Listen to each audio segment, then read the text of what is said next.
I am from Southern Louisiana. I have lived in New Orleans for the last 7 or 8 years. I received my culinary degree in 2019 in New Orleans at the New Orleans Culinary and Hospitality Institute. And in 2021, I moved here to Virginia to attend the Allegheny Mountain Institute.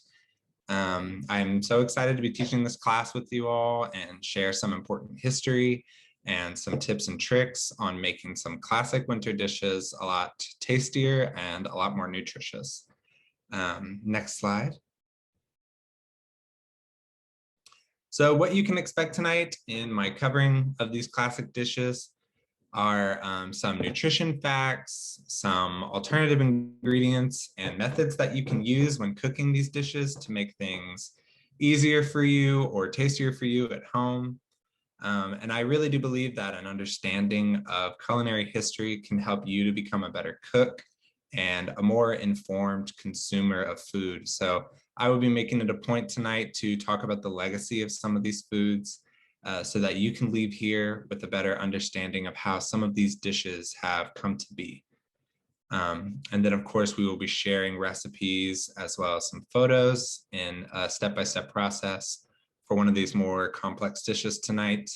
And at the end of the class, we will be sending out recipe cards and QR codes for the recipes themselves to everyone that has attended this evening. Next slide. So tonight we are going to be making peanut butter collard greens, which is one of my favorite things in the world to make. I eat it for breakfast, lunch, and dinner. It's so good. It is a plant-based alternative to a dish that is traditionally made with smoked meat or bacon. And it's just a great way to pack this already nutrient-dense dish with some protein and some flavor. And then we will be talking about some different ways to make a fairly simple dish, winter squash soup. Most of you are probably more familiar with just traditional butternut squash soup. And here at AMI Augusta Health, as well as on our Highland County farm, we grow a variety of winter squash, which can all be used in making soup. And so I just like to highlight some of those varieties tonight, as well as different ways to flavor your soup. Next slide. So I want to start off by asking, and feel free to answer in the chat, what are some of the key differences between collards and, say, kale? Or what do you know about collard greens?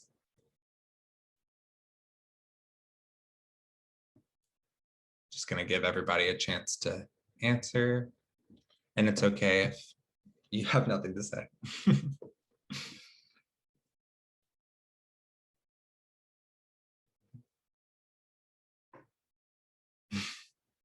Good.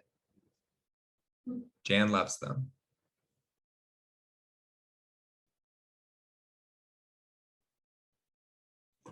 Okay, well, just to kind of touch on them, collards are a member of the Brassica family, which houses other vegetables like kale, broccoli, cauliflower, and Brussels sprouts. They are a broadleaf variety like kale. And what that means is that these plants they're bred for optimal leaf growth rather than bulb growth like Brussels sprouts, or crown growth like broccoli or cauliflower. They are winter hardy vegetables, meaning that they are cold weather tolerant. They can survive winter, so they're better grown during, or not, they're better grown during cold weather. And they contain a lot of important nutrients and minerals that are important for our body, especially in winter and during cold weather. And an interesting fact about collards and most brassicas is that they're actually better harvested and eaten after the first frost of the season. So if you give them a chance to be in the field or in the ground during a drop in temperature as low as 32 degrees or lower, the plants actually will produce that much more sugar and that much more essential nutrients that are there to help the plant survive that weather. And so it's better that we harvest them after that point so that we are able to take advantage of those sugars and those nutrients that are present in the plants after that dip in temperature.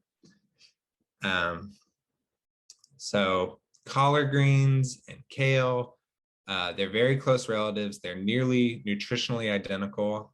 They are packed with vitamins A, C, and K, calcium, iron, fiber, and antioxidants. Because collards and kale are these dense broadleaf vegetables, like Brian and Pam have mentioned, they're tough and they seem to take a while to cook. That is definitely true. Some ways that you can remedy that is acid helps a lot. Acid is important for breaking down these leaves and making them easier to digest. And then another thing that you can do is just cook them for a long time. That's why we stew collard greens for, they're usually stewed for almost an hour or so, if not longer. And that helps to break down the plant and it's easier for our body to digest. And they just take a longer cooking time than something like lettuce or spinach. Not that anyone cooks lettuce, but spinach and lettuce are more fragile greens that don't really require any cooking time, if at all. So other greens that you can stew in a similar fashion are things like beet greens or even turnip greens. And I'm curious, have people cooked with beet greens before? Do you save them or do you just throw them away?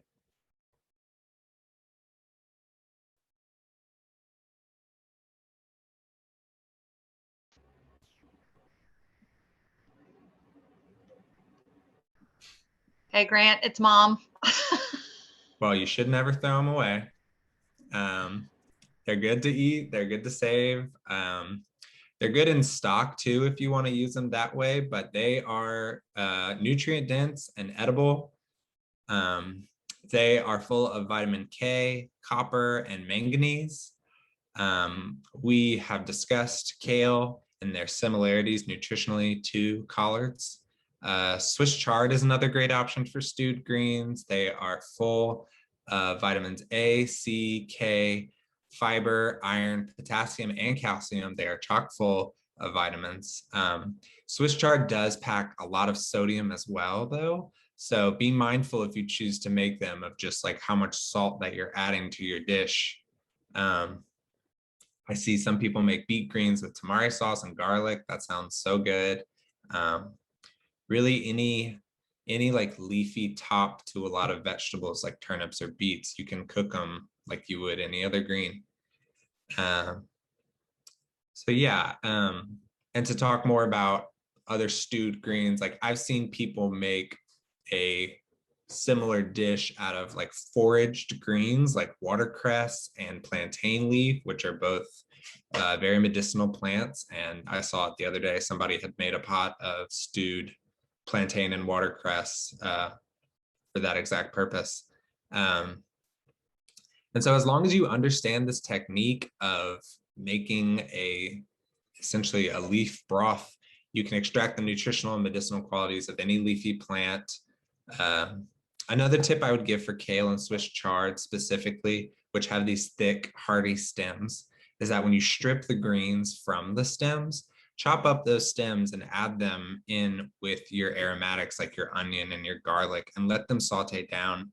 And this will really add a lot more texture and density to your dish, as well as you'll just take full advantage of the nutritional qualities of that plant. Next slide. So we're going to jump into a little bit of history about collard greens and both the plant and what we know as the dish today, collard greens. So just to pose a question of why do we as an American culture today hail kale as a so-called superfood and not collards when they are nearly identical in nutritional value? Feel free to answer in the chat if you have some ideas about that. We're not going to get too much into the superfood definition or debate about that trend here today. I just wanted to pose that question as we dive into the history of collard greens. As chef, culinary historian, and cultural preservationist Michael W. Twitty writes and speaks about often in his work, it is actually a myth that collard greens are plants native to Africa. However, it is true that enslaved Africans brought them over to the Americas with them during enslavement. Collards actually originate in southern parts of Europe, and the Portuguese introduced these plants to African countries that they colonized. The first Africans brought to Virginia were heavily influenced by the Portuguese and brought with them seeds for a variety of important crops by that time, including collard greens. Their agricultural skills were taken advantage of by American colonizers. Collards became a staple crop both in the commercial fields of southern plantations and in the personal gardens of the enslaved. Enslaved Africans really understood the nutritional density of collards, and that through stewing them with aromatics like onion and garlic, a broth that was full of benefits could be made to be enjoyed with the greens or simply to be sipped. And this liquid became known as pot liquor, which is a popular term in Southern cooking today. This was vital to the diet of the enslaved because of all of the gaps in their diet because of enslavement.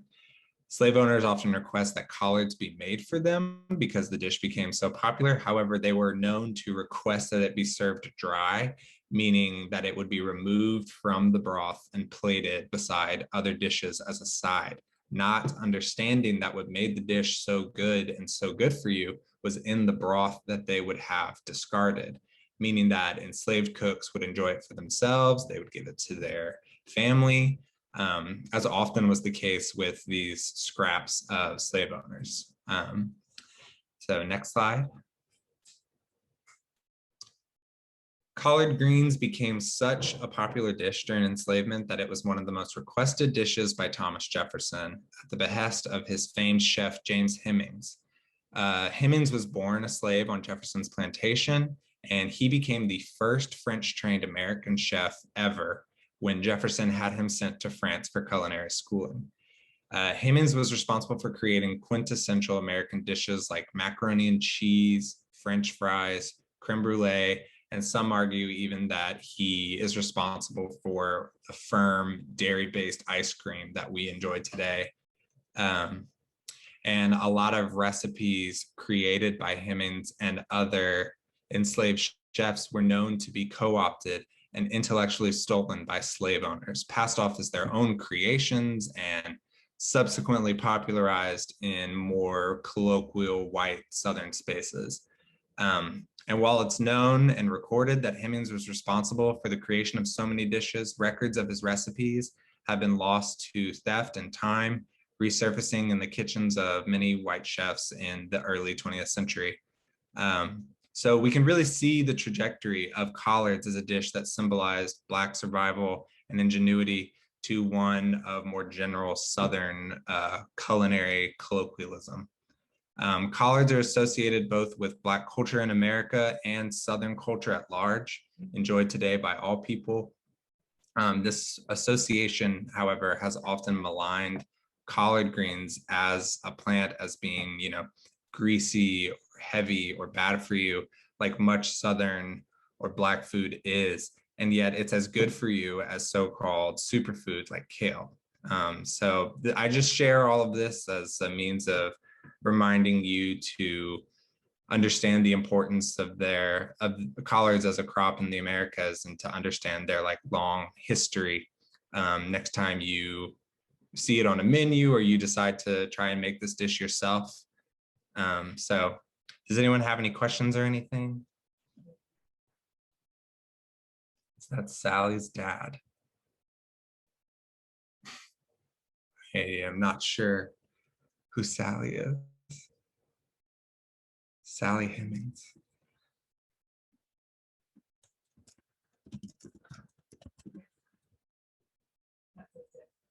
Yes, it is.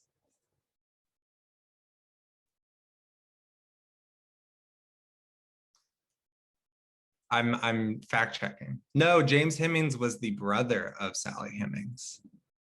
So, yes, Wayne says that that was Jefferson's mistress. More important knowledge. So, yeah, I guess we can move on to the next slide. All right, so now we will go over how to make peanut butter collard greens. The inspiration for this dish comes from a popular West African dish known as groundnut stew, where peanuts are often freshly ground to act as a soup base for collards and other vegetables and meat. We're making a simplified version today that anybody can make with peanut butter, which anyone can buy at the store, or you can try your hand at making it yourself. It's quite easy to make peanut butter at home. If you have like a food processor, you just grind peanuts until they start to release their oils and they begin to become peanut butter. So as we mentioned before, you can make this dish with kale, beet greens, Swiss chard. You can mix and match these greens. Really just work with what you have and pay attention to how the greens are breaking down as you cook them. Taste it at every interval and see how it's doing. So as I go through this step-by-step process, please feel free to ask questions for clarification on anything. So the first step is to get a heavy soup pot and set it over medium-high heat. Add a tablespoon or two of oil or butter, and you're gonna wanna saute your chopped onion, until it's really golden brown. So like 10, 15 minutes even. And stir it just occasionally, really let it develop a lot of caramelization. And then you'll want to add your chopped garlic and some chopped peppers like jalapeno or serrano or Fresno chilies, and let that saute for a couple minutes more, really until you start to smell the aromatics being released. And then you want to add a couple tablespoons of tomato paste and really just let that saute, let that take on a deeper color, let it coat all the vegetables really well. And once you see that it's really becoming dark after a few minutes, then you'll want to deglaze the pot with vinegar. White vinegar or apple cider vinegar is best to use. You want to add probably just a couple of tablespoons. So there's a question of what it means to deglaze. So when you're sauteing things, especially drier things at a higher temperature, you'll find that things start to form a kind of like almost burnt crust at the bottom of your pot. This isn't necessarily a bad thing. It honestly means that everything is caramelizing at a good rate, and that's a lot of flavor. And so once you have a good layer of, it's called fond, which is that kind of crust layer at the bottom of your pot. Once you have a good bit of that and it's time to deglaze, deglazing just means you're adding a small amount of liquid like vinegar or wine. And as soon as it hits the pot, it heats up and it's able to pick up all of that fond at the bottom of the pot. And so you want to use your wooden spoon is probably the best thing to use. And just as soon as that liquid hits the hot pot, you want to scrape up all of that bits and let it, reintegrate into the cooking liquid. And that's just going to provide you with that much more flavor.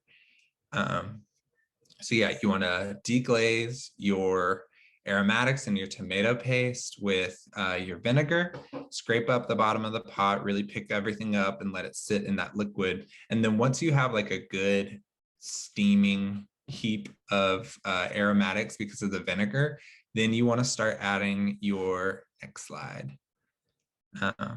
Then you want to start adding like a handful at a time of really well washed, chopped collard greens or whatever green that you're working with. So you want to add them in a handful at a time, really incorporate them into the hot aromatics and vinegar. And as they start to wilt and take up less room in the pot, you can add another handful. And you want to just keep doing that and incorporating it again and again until all of your greens have been added and they've all shrunk down a little bit. And once you're at that point, you can cover it with water. So you want to add about 2 cups of water at this point, and give it a good stir again. And then you just want to get it simmering, and you want to cover it and just let it simmer for about half an hour. And this is going to help that acid that you've added to the pot in the vinegar and the hot water, and stewing it this way is just going to really help break down those really dense leaves, and it's going to start to extract all of those nutrients and minerals in the collard greens. And so after about half an hour, you want to take the lid off, stir it again, scrape the bottom for any bits that have burnt in that process, or not burnt, but taken on more fond. And then at that point, you can add your peanut butter. You can really add anywhere between, you want to add at least half a cup of peanut butter up to a cup of peanut butter, just depending on how creamy you want it, how peanutty you want it to taste. I like to add an entire cup of peanut butter. So you want to add that and then swirl it around, stir it with your spoon, and really make sure that it melts really well and incorporates into your cooking liquid. And then you're going to add another cup of water and cover it, and you're going to let it go for another 30 minutes. And this way the peanut butter is really going to meld its flavors into the broth, and the greens are going to cook down more. And then after half an hour, you can take the lid off, and it's basically done at that point. I like to serve it with like toast and pepper jelly, kind of like a peanut butter and jelly. It's really delicious that way. An important thing to note about, so someone asked, can you substitute peanut butter for another type of butter? Yeah, so if you have a nut allergy, maybe you want to use something like tahini, which is made of sesame seed. So it's going to be a different flavor, but it's just another alternative that you have for adding a little more creamier consistency to your greens. Yeah, so that's one alternative that you can use to peanut butter. An important thing to note about this dish is that of peanut butter collard greens is because you've added so much peanut butter, you are going to end up with a broth that isn't like exactly sippable. It's going to be very thick and creamy. So it's important that you eat it with something like toast. That way you're really able to sop up all of that broth and really like lick the plate clean, because you want that peanut butter broth. That's where all of the nutrients are and everything. So you really want to make sure that that's what you're consuming along with the greens.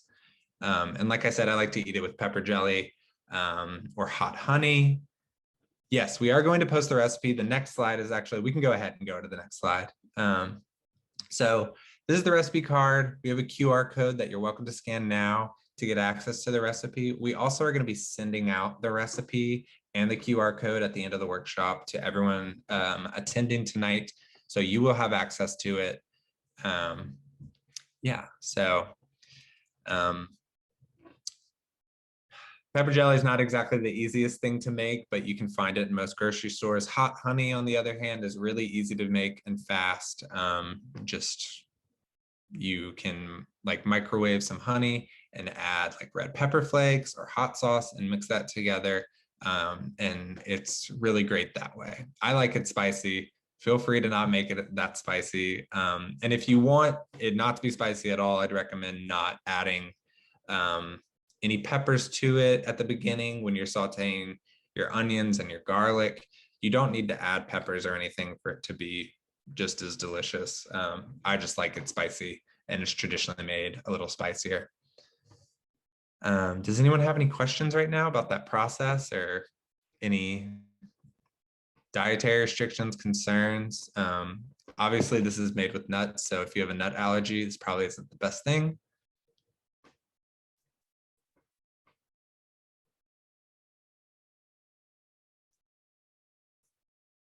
I've never done this, but I've been thinking about it since developing this workshop of if you do eat meat and you're not trying to really make like a plant-based option, I'd be interested in using peanut butter as well as smoked meat or bacon. I feel like that would be really good. I have not done it, but I probably will. All right, if they're so someone asked, have you tried it with kale? I have done it with kale. One time I just didn't have collards, but I had a lot of kale. It cooked down the exact same way. Honestly, it didn't taste much different. It was just as good. Kale might be honestly sometimes easier to find than collards in the store. So if you can find kale and not collards, like absolutely use kale.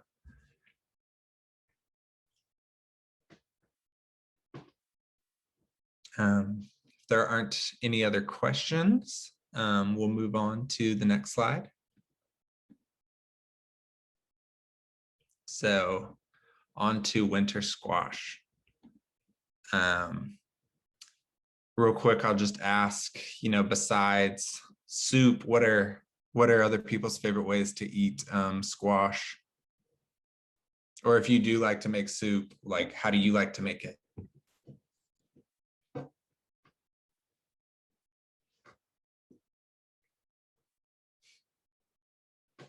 Butter and brown sugar. Absolutely.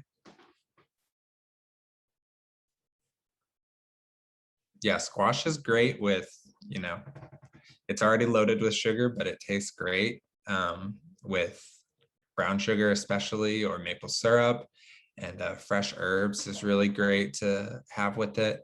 Here at AMI, we grow a variety of squash throughout the entire year. And in the winter, we love butternut, kabocha, and acorn squash. The squash family hails from Central America and grew in variety and range throughout North and South America over the last millennia.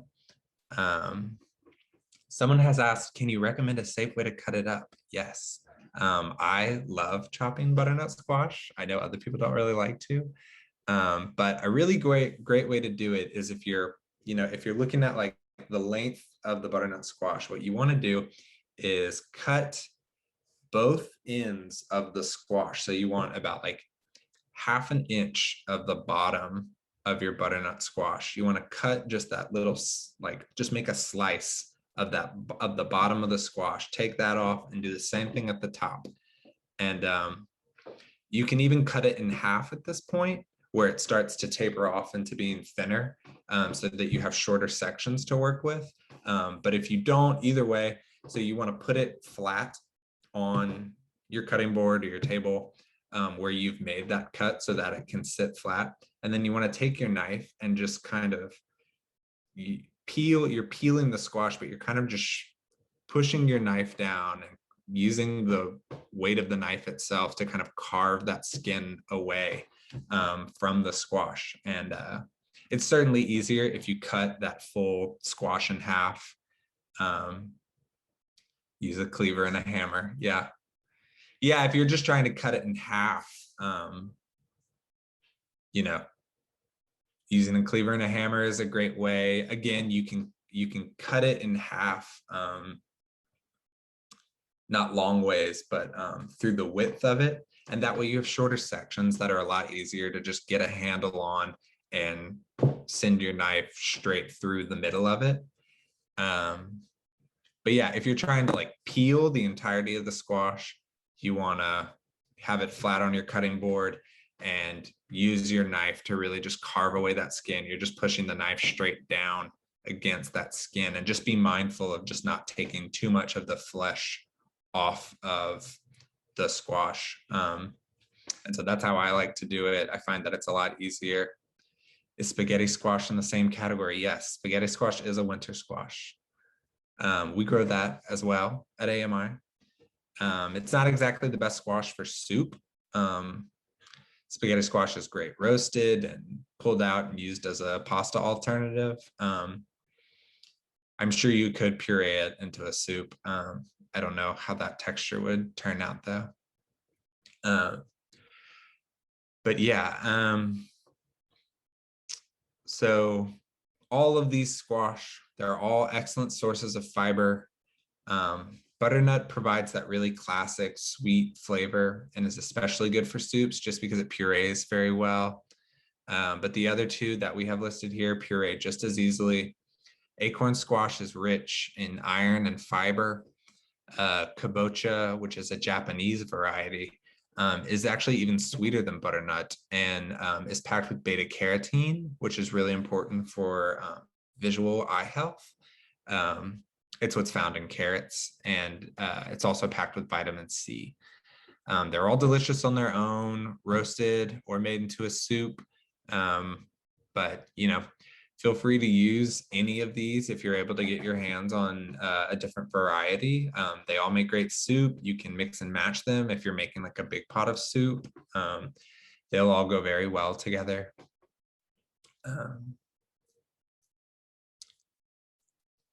Yes, kabocha is a pumpkin substitute for pumpkin filling. And actually in Japan, during Halloween, they will carve kabocha. Kabocha has like a really deep green skin. So if you see jack-o'-lanterns in Japan, they're often green because of that. So yeah, so we can, unless anyone has any questions or more comments, move on to the next slide. So when you are making squash soup, there are some things to consider in how you want to make it and how you want it to taste.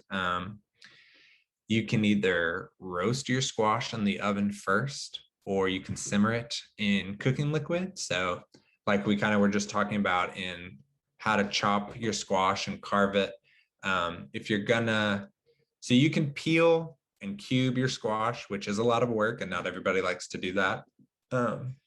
And you would take that cubed squash and add it to your hot cooking liquid and just let it simmer and become really soft so that it's blendable. But a really great and easy way to cook your squash before making it into soup is to halve the squash, scoop all those seeds out, rub the flesh with oil or melted butter.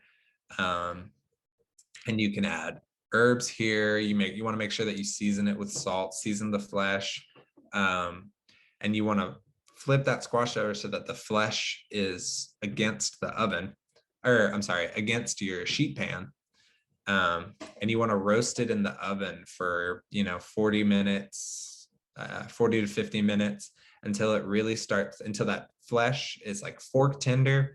And as you see the skin of the butternut squash start to darken and deepen in color, that's a good sign because it means that everything is caramelizing in a really great way, which is just going to provide you with just a deeper flavor when it's time to like make your soup. So if you do that, once it's done, you want to let it cool, and then you can just scoop out the flesh from the squash skins with a spoon and add that to your blender or to your pot if you're going to use like an immersion blender. So that's like a really easy option that actually provides you with like just a deeper flavor.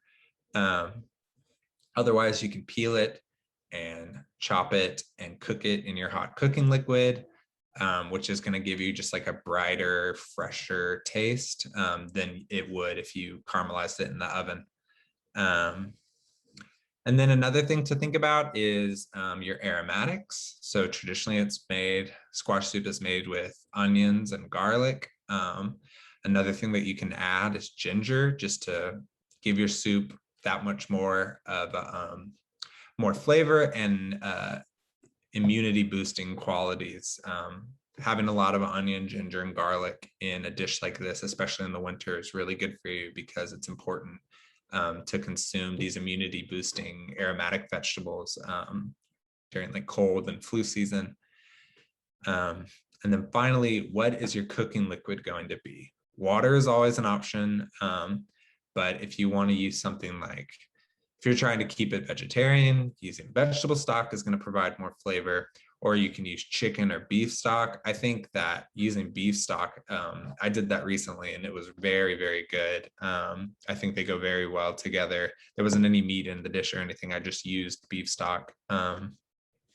Another great option is bone broth if you're able to make it or find it at the store. Bone broth is full of nutrients and minerals, and it's just another way to really flavor and pack your soup with a lot more nutritional benefits. And then something that I discovered in the phase 1 of our time here at AMI on the mountain, we're all responsible for cooking meals for each other and sharing in those meals and everything. We take turns, and often we are making dishes out of what we have on the mountain. And it was apple season, and we had a lot of apple cider, like more than we knew what to do with. And I was making butternut squash soup, and I thought, I wonder if using apple cider would be good. So I used apple cider as my cooking liquid, and it was the best butternut squash soup I've ever had. It was so good. So if you're able to get like real apple cider, I think that's a really great option to use. If you're in, Virginia or this area, I think it's a lot easier to get like real fresh apple cider, but I don't think it's impossible to find it in other places, especially in autumn. That's a really great thing to use. It is going to be higher in, like natural sugars. So that's just something to keep in mind if you do choose to go that route. So yeah, those are a lot of things to consider, but it's all ways to make your soup taste better.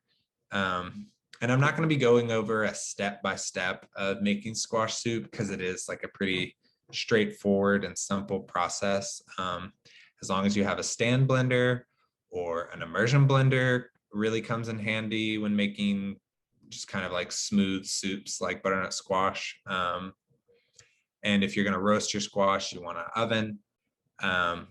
We are going to provide a QR code and recipe slide. We can go to the next slide. Yeah, so here's the recipe card and QR code. We will be sending this out as well after the presentation. Feel free to ask any questions for clarification or any ideas that you might have about, making squash soup yourself.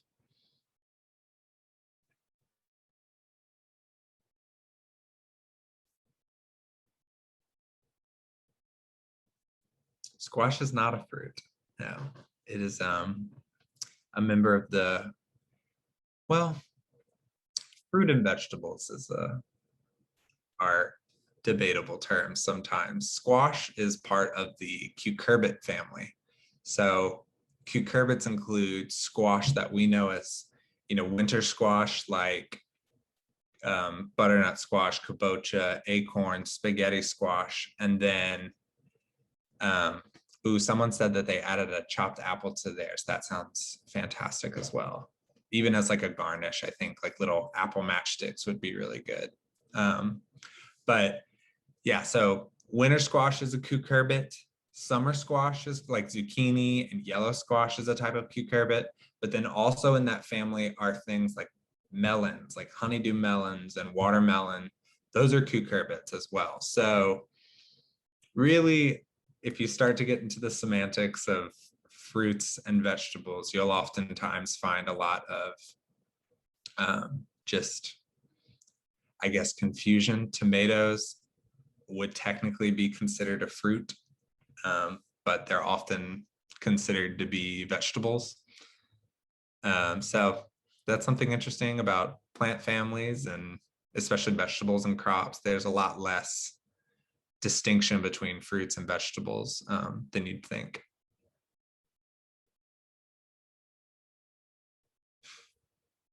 And just a note about seeds, it's always good to, if you're trying to go zero waste, butternut squash seeds, like pumpkin seeds, can be, cleaned really well and tossed in oil and spices and roasted. And they make for a really good garnish for soup as well. Like while you're making your soup, you can clean those seeds and prepare them in the way that I mentioned and have that as a garnish.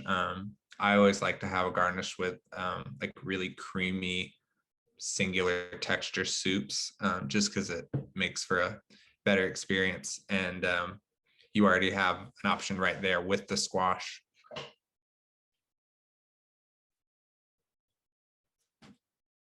So we have essentially come to the end of our presentation. I'd like to thank you all for joining us tonight. If anyone has any last questions or comments, please feel free to share.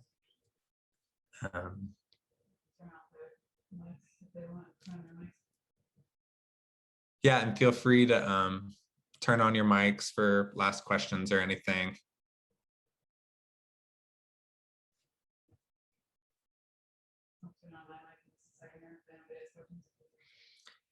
Nobody has anything else? Yeah, and thank you all for joining us tonight. I'll thank y'all so much. I look forward to hopefully teaching another version of this class, our seasonal cooking class, in spring or summer.